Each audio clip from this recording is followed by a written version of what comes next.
Ichabod Crane, Part 2. Ichabod Crane was not in so great a hurry as his historian, but did ample justice to every dainty. He was a kind and thankful creature whose heart dilated in proportion as his skin was filled with good cheer, and whose spirits rose with eating, as some men's do with drink.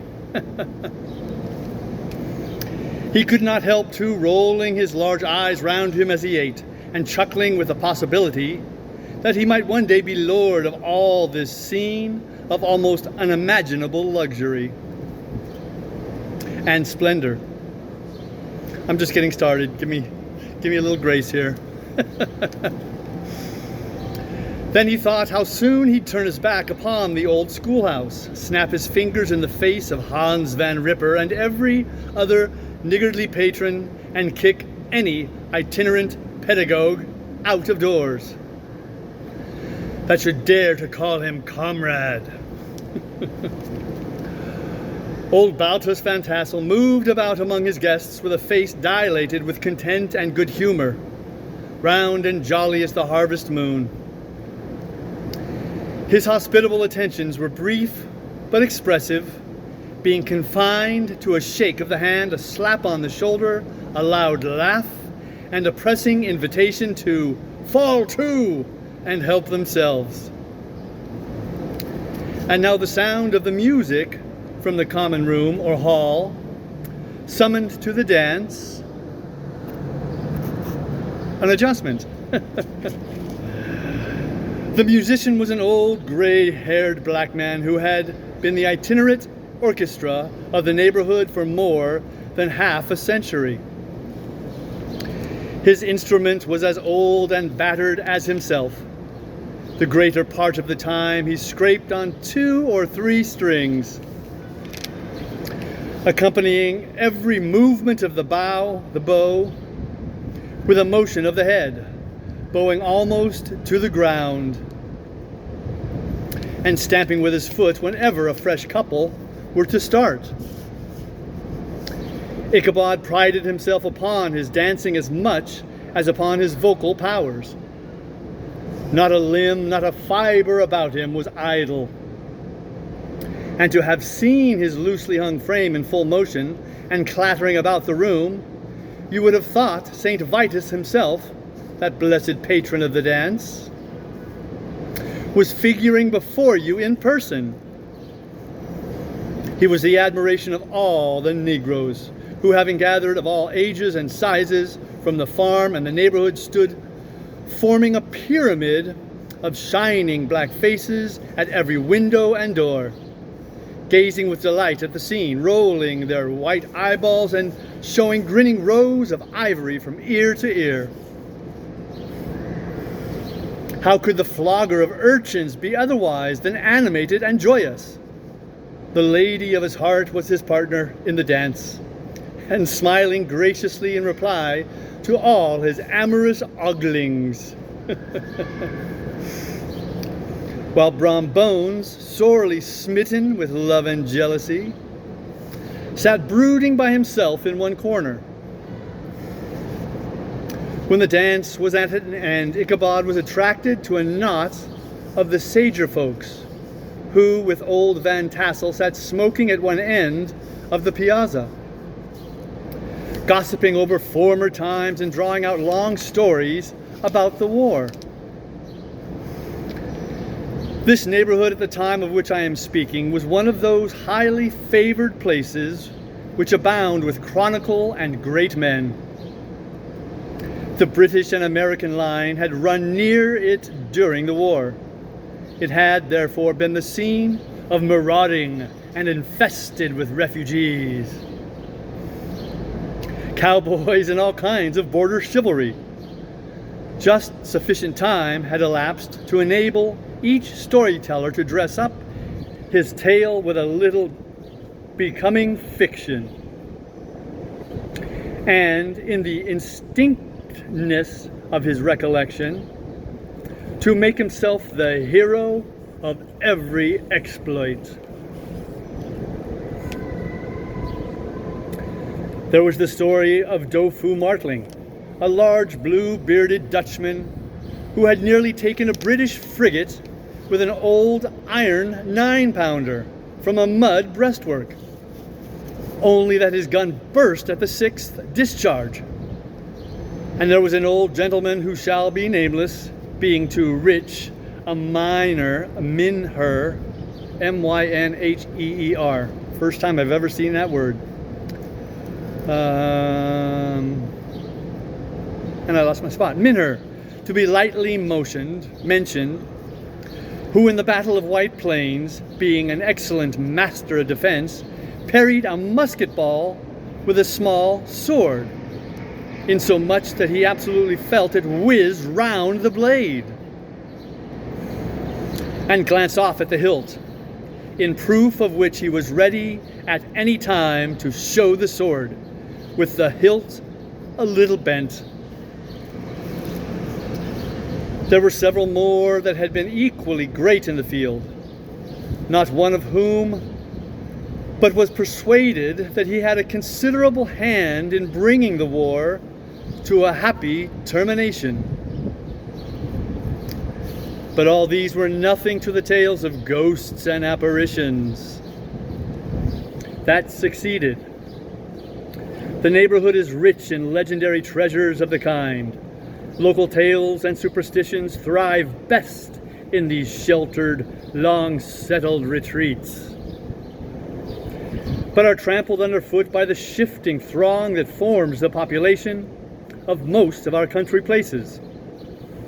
Besides, there is no encouragement for ghosts in most of our villages, for they have scarcely had time to finish their first nap and turn themselves in their graves before their surviving friends have traveled away from the neighborhood, so that when they turn out at night to walk their rounds, they have no acquaintance left to call upon.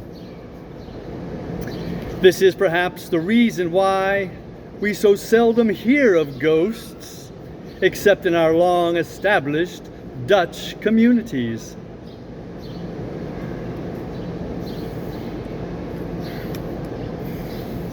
The immediate cause, however, of the prevalence of supernatural stories in these parts was doubtless owing to the vicinity of Sleepy Hollow.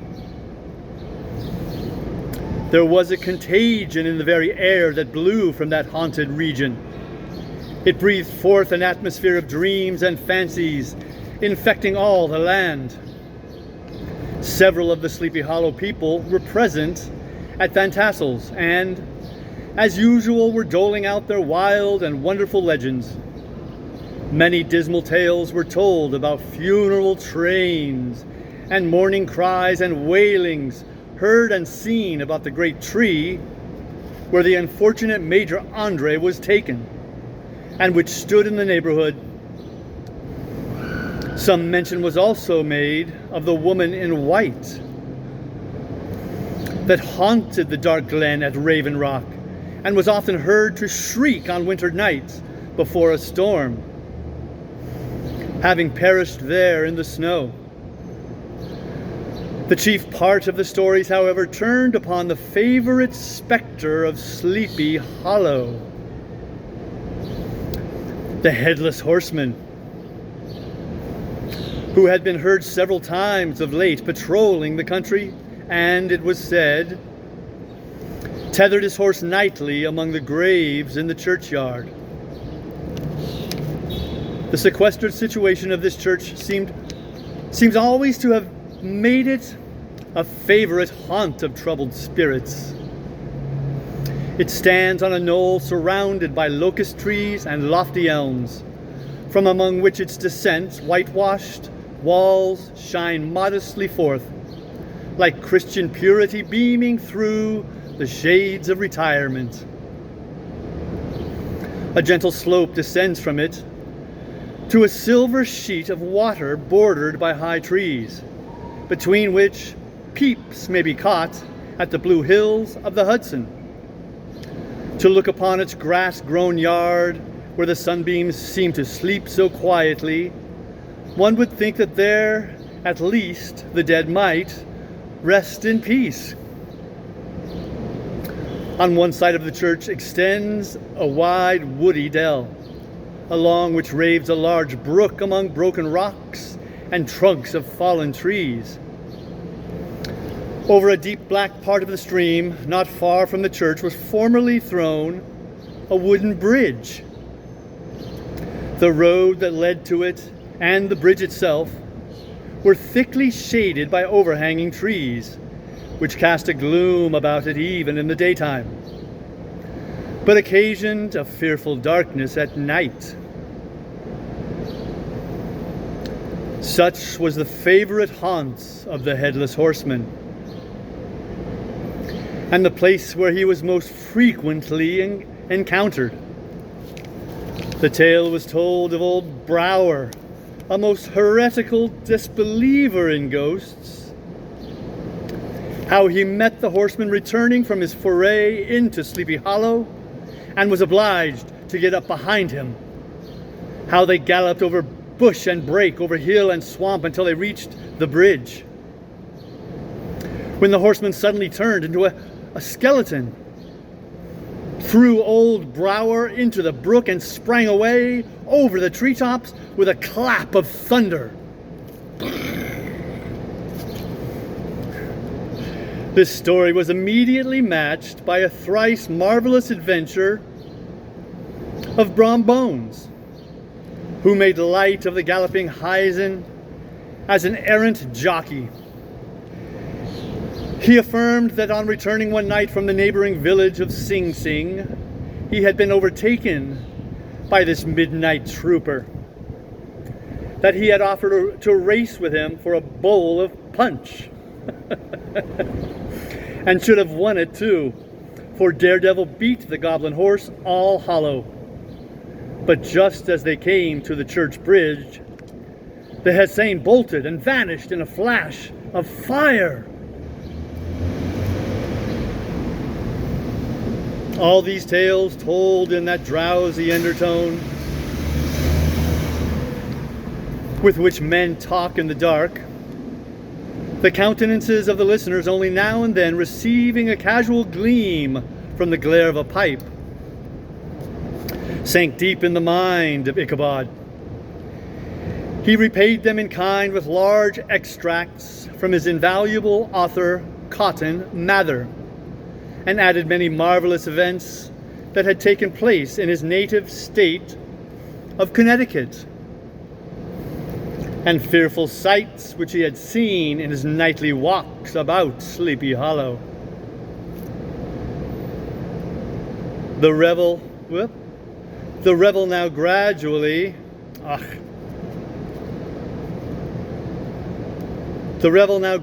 broke up. The old farmers gathered together their families in their wagons, and were heard for some time rattling along the hollow roads and over the distant hills, some of the damsels mounted on pillions behind their favorite swains, and their light-hearted laughter mingling with the clatter of hooves echoed along the silent woodlands, sounding fainter and fainter until they gradually died away, and the late scene of noise and frolic was all silent and deserted. Ichabod only lingered behind, according to the custom of country lovers, to have a tete-a-tete with the heiress, fully convinced that he was now on the high road to success. What passed at this interview I will not pretend to say, for in fact, I do not know.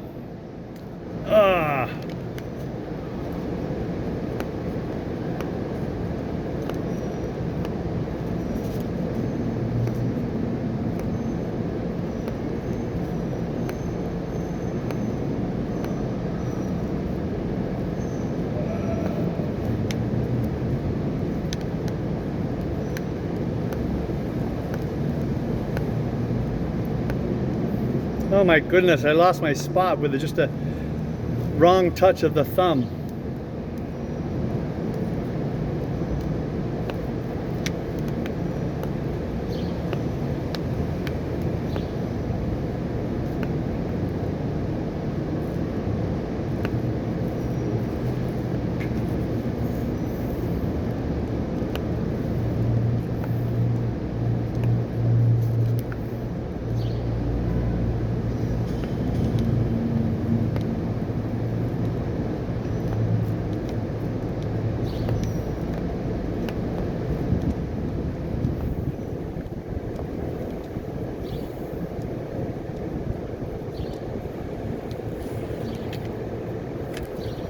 This calls for a momentary pause and a reassessment of the situation. Part 3 it will be.